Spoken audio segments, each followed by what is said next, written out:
నమస్తే, welcome to editor analysis. Hormuz జలసంధిలో క్షిపణి గర్జన, అమెరికా ఇరాన్ ఒప్పందం మొక్కలు.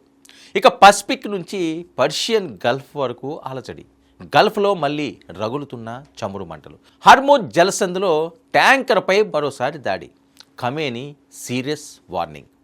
ప్రపంచ వాణిజ్యానికి అత్యంత కీలకమైన జీవనాడుల రక్తనాళం, అంతర్జాతీయ చమురు సరఫరాను శాసించే వ్యూహాత్మక సముద్ర మార్గం, పేరు హర్ముజ్ జలసంధి. మరి అక్కడ ఒక్క చిన్న నిప్పు కణిక పడినా మొత్తం ప్రపంచ ఆర్థిక వ్యవస్థే కుప్పకూలిపోతుంది. మరి అలాంటి గల్ఫ్ జలాల్లో ఇప్పుడు మళ్ళీ యుద్ధ మేఘాలు కమ్ముకున్నాయి.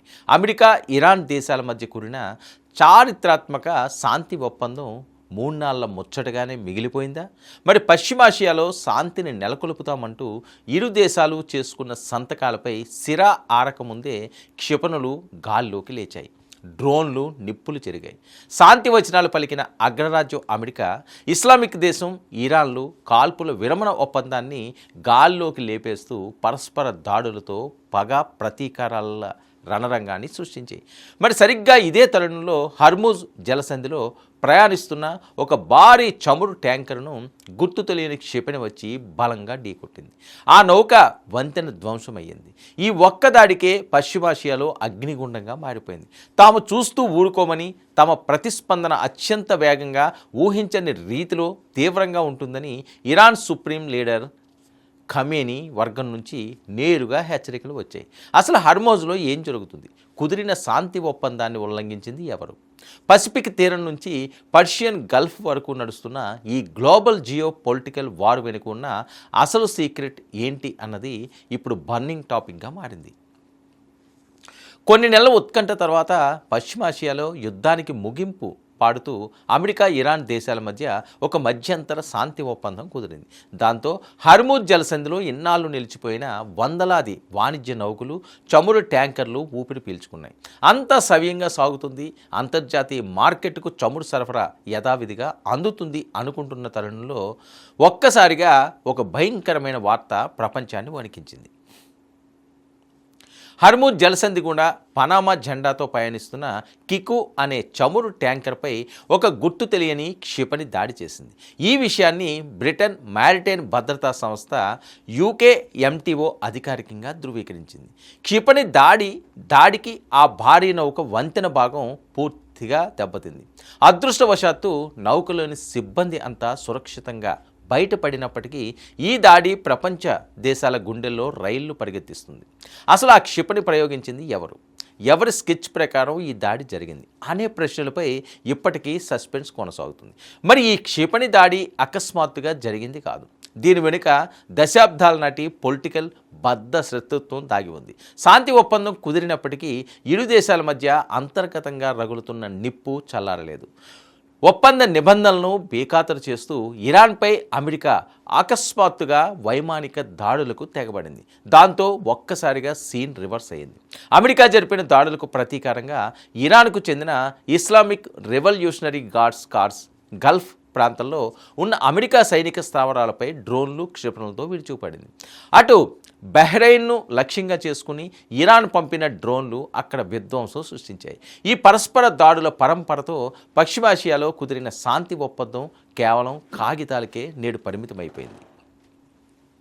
పరిస్థితులు చేతులు దాటిపోతుండటంతో ఇరాన్ తన అసలైన పవర్ను చూపించడం ప్రారంభించింది. ఇరాన్ సుప్రీం లీడర్ ఖమేనీ సైనిక సలహాదారు మొహెన్ రెజాయి సోషల్ మీడియా వేదికగా అమెరికాకు అత్యంత పవర్ఫుల్ వార్నింగ్ ఇచ్చారు. అమెరికా ఈ అవగాహన ఒప్పందాన్ని ఘోరంగా ఉల్లంఘించిందని ఆయన ఆరోపించారు. ఇక పశ్చిమాసియాలోని తన ప్రాక్సీ దళాల చర్యలకు మద్దతు ఇవ్వడం ద్వారా అమెరికా ఒప్పందంలోని మొదటి నిబంధనను తొలగించిందని, అలాగే హర్ముజ్ జలసంధిలో నిరంతరం రెచ్చగొట్టే చర్యలకు పాల్పడుతూ 5వ నిబంధనను పూర్తిగా అతిక్రమించిందని ఫైర్ అయ్యారు. ఒప్పందంలోని ఏ ఒక్క నిబంధనను ఉల్లంఘించినా ఇరాన్ వైపు నుంచి వచ్చే ప్రతిస్పందన అత్యంత వేగంగా, తీవ్రంగా ఉంటుందని రెజాయి హెచ్చరించడం రాబోయే రోజుల్లో జరగబోయే పెద్ద యుద్ధానికి సంకేతంగా కనిపిస్తుంది. మరోవైపు క్షేత్రస్థాయిలో హర్ముజ్ జలసంధిపై ఇరాన్ తన పూర్తి పట్టును ప్రదర్శిస్తుంది.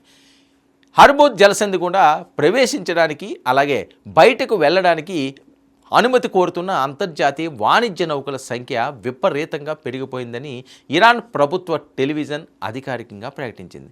జలసంధిలో ప్రయాణించాలంటే ఇరాన్ ఇస్లామిక్ రెవల్యూషన్ గార్డ్స్ నావికాదళం అనుమతి తప్పనిసరి అనే పరిస్థితిని ఇరాన్ కల్పించింది.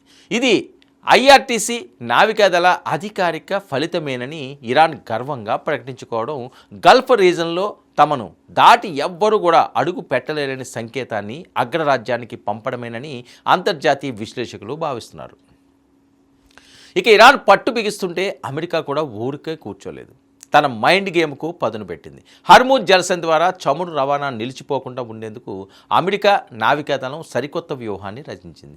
ఓమన్ తీరానికి సమీపంలో ఉన్న సముద్ర మార్గాన్ని మరింత విస్తరిస్తున్నట్లు యుఎస్ నావికాదళం పర్యవేక్షిస్తున్న జాయింట్ మ్యారిటైమ్ ఇన్ఫర్మేషన్ సెంటర్ సంచలన ప్రకటన చేసింది. జలసంధిని ఏ క్షణంలోనైనా ఇరాన్ పూర్తిగా మూసివేసే ప్రమాదం ఉందని గ్రహించిన అమెరికా ఒమన్ మార్గం ద్వారా ప్రత్యామ్నాయాన్ని సిద్ధం చేస్తూ జలసంధిని తిరిగి తెరవాల్సిందేనని ఇరాన్కు పరోక్షంగా తుది హెచ్చరికలు జారీ చేసింది. సయోధ్య కోసం కుదుర్చుకున్న మధ్యంతర ఒప్పందం చివరకు ఇరు దేశాల మధ్య మరింత పెద్ద యుద్ధానికి దారితీసేలా కనిపిస్తుంది.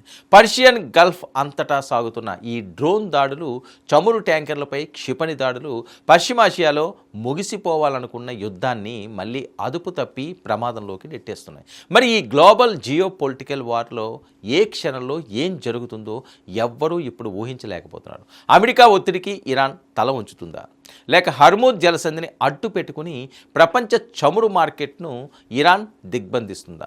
ఈ సస్పెన్స్కు తెరపడాలంటే రాబోయే కొన్ని గంటలు పరిణామాలను నిశితంగా గమనించాల్సిందే. ఇది ఈనాటి ఎడిటర్ అనాలిసిస్. చేస్తుంటే 9 న్యూస్.